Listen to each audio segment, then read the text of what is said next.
Have you ever felt like you're working so hard, constantly searching for happiness, peace of mind, especially after a difficult relationship? You might find yourself exhausted, still wanting, still waiting. And no matter what you do, that feeling of being free to be yourself seems so elusive. But what if I told you there is a way to find true inner peace and joy, regardless of your circumstances? Today, I'm going to share with you 7 profound, inspired lessons by Michael Singer that will transform how you see your life and how you experience life. These lessons aren't just theory, they are practical steps that you can implement now to break free from the endless cycles of compromising yourself, seeking to feel worthy, and suffering as a result. So stick around till the end, because some of these insights are backed by neuroscience, and it will completely shift your perspective in ways you never expected.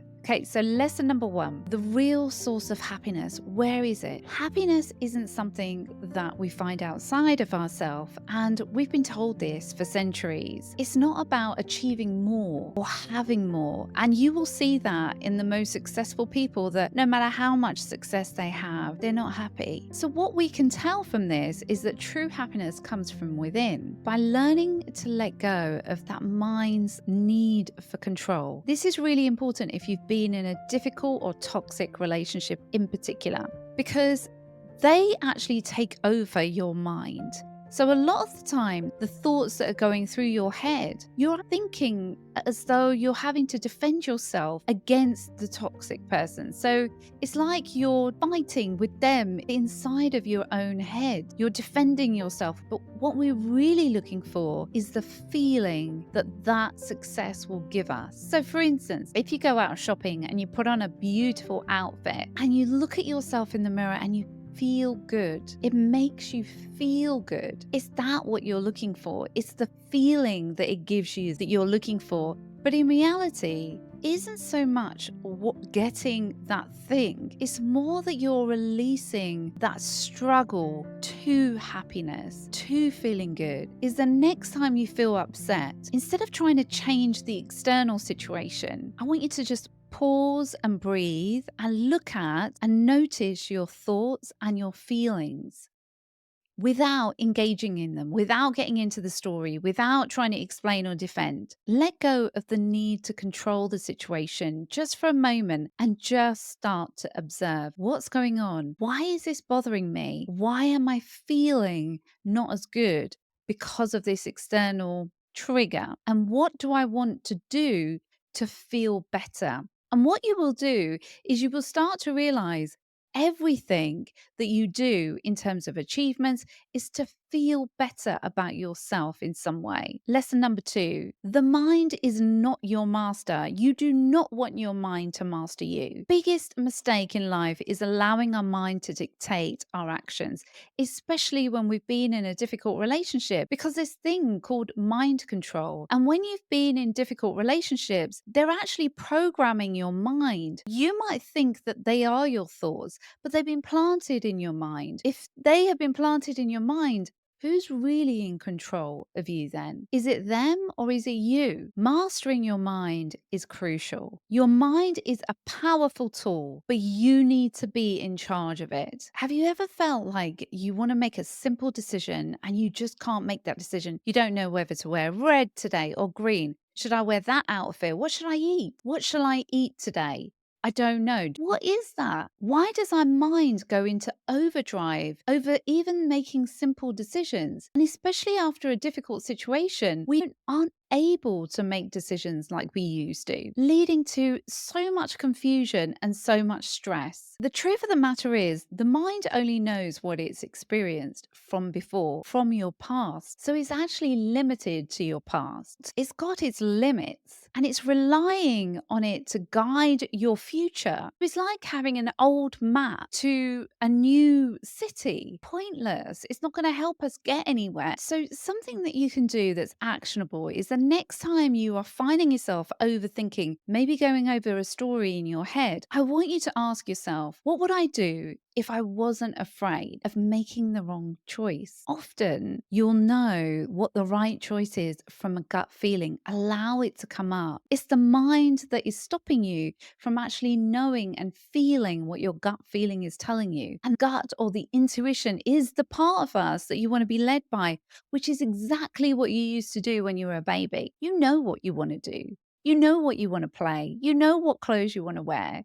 It's just that the mind is interfering now that you're older, and especially if you've been in a toxic relationship, you're starting to doubt yourself. Lesson number 3, release the need for validation. It might be that we've been trained from a young age to be told that we don't know, we have to follow somebody else, follow your gurus or follow your parents, but you yourself have been told that you don't know. We actually seek approval from others so that we feel good about ourselves, which can really prime us, shape us to get into toxic situations later on, to need that validation, because toxic people can smell this. They're aware of anyone that needs validation because they know that you're easier to control, because you're willing to compromise yourself. You're willing to change yourself to suit someone else so that you can get validation. So think back to maybe when you last went for a promotion, or you posted something on social media and you kept checking to see,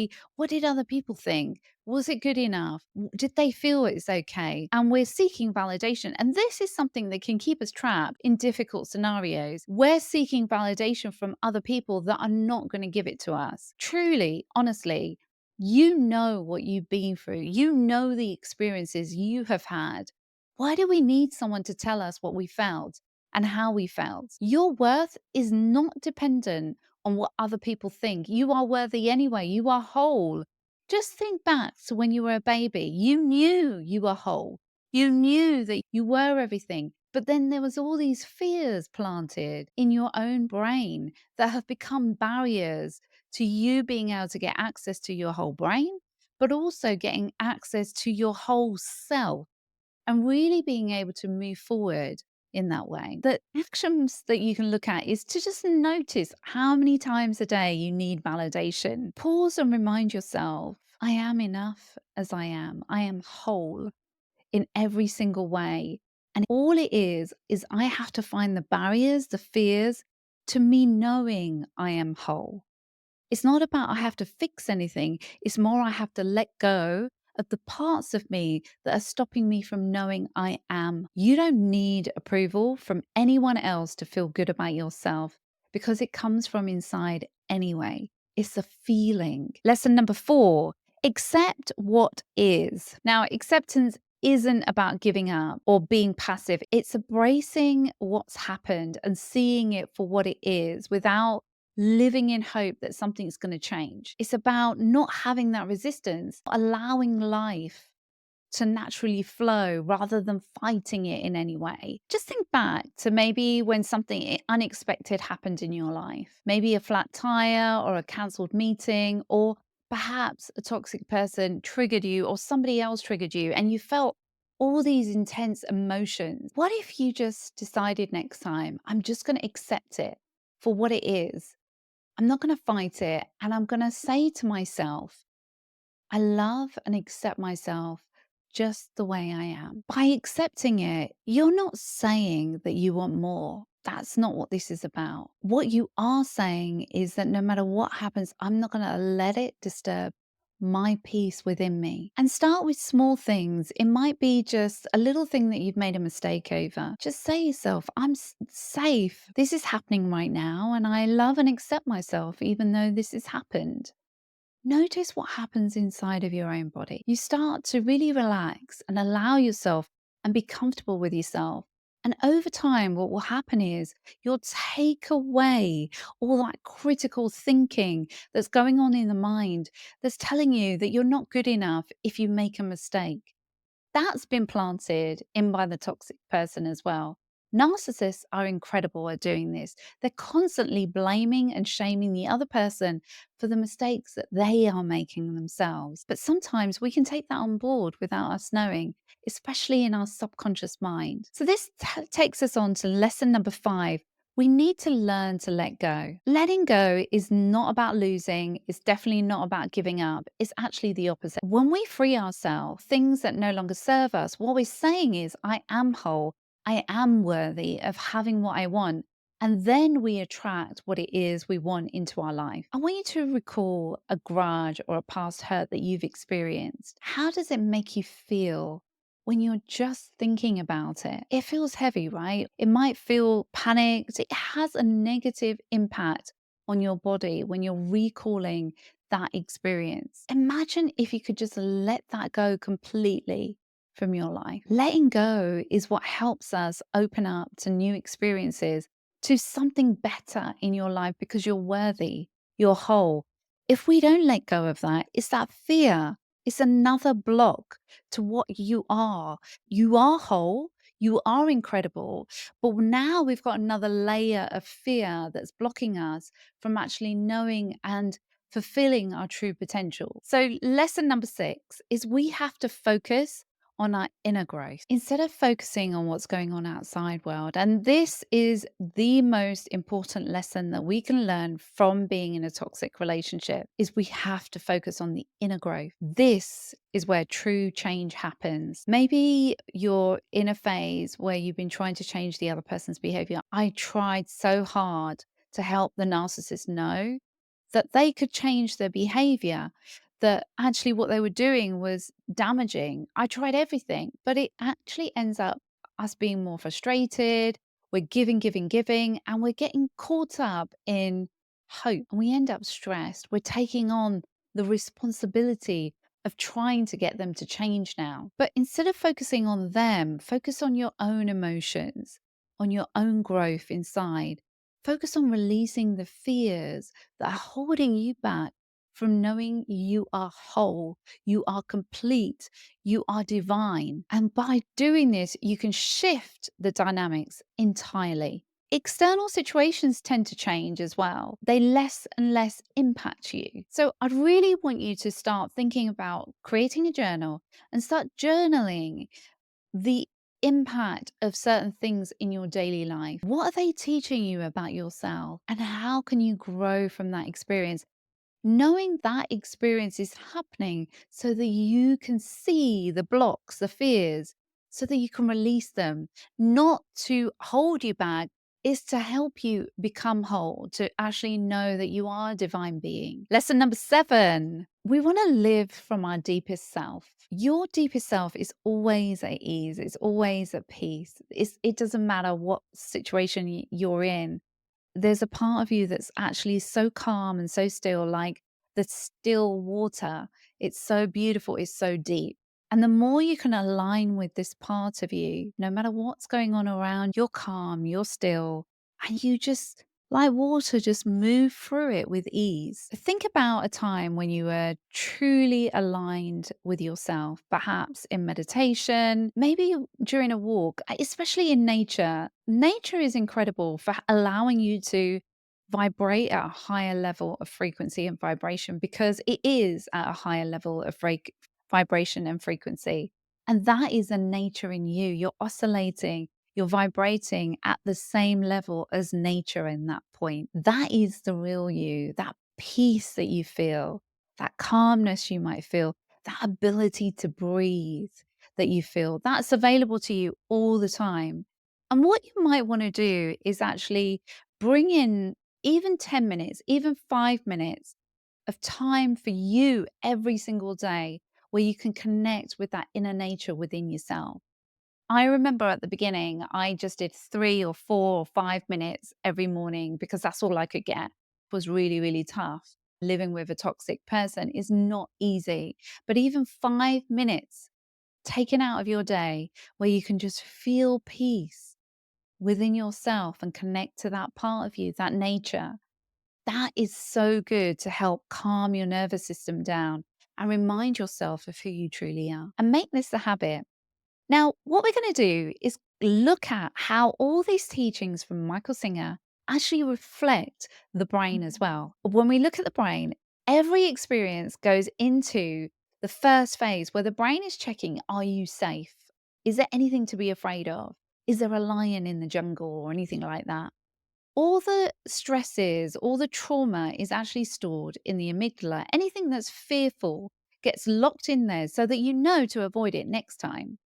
The problem is, if you've been in a difficult scenario or have experienced a number of traumas in your life, you might think it's nothing, but it's still stored in your amygdala.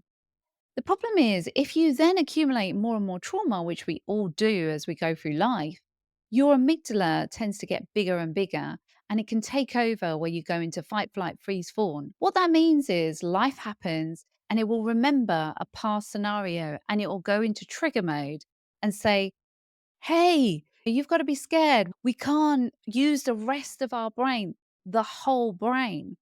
Hence why we don't feel whole. We don't get access to the peace, the calm. And one of the trauma triggers is rumination. It's a part of the brain that goes into going round and round in circles, literally, where it doesn't actually really solve the issue, but it just keeps going round and round. So you're working really hard to try and move forward. You're thinking a lot, and the mind is taking over. That's why what Michael Singer is saying is so profound, that if we can then disconnect with trying to focus on what the mind is doing to try and fix things, but actually reconnect and feel the fear and move through it, we're actually going to release everything so we can get to happiness, to peace, and live in it every single day, which is possible for you because you were living in it when you were a baby. You were happy all the time, and you were happy to cry if you weren't getting what you wanted. And you were okay the next minute, cooing and being happy again. That is who you truly are, your divine self.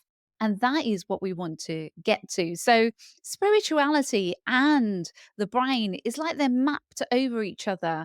And it's very clear to see that actually, in order to actually fulfill your spiritual journey, we do need to release the fear in the amygdala. And if that is something that you really want to do, please do look in the description and you'll find a free masterclass that you can join. And I talk a lot more about how the brain works. You can then look at how you can release yourself from that. These are the 7 transformative lessons from Michael Singer that can guide your life to peace, joy, and fulfillment. And it is the way you're meant to live. Remember, this journey is inward, and every step that you take to inner growth reflects in your outer world. It will change your world. It will change your life. If you have found this in at all insightful or helpful, please do like, share, and subscribe. Help more people discover the peace that is within themselves. Be loving, be compassionate with yourself. Sending you so much love. Till next time.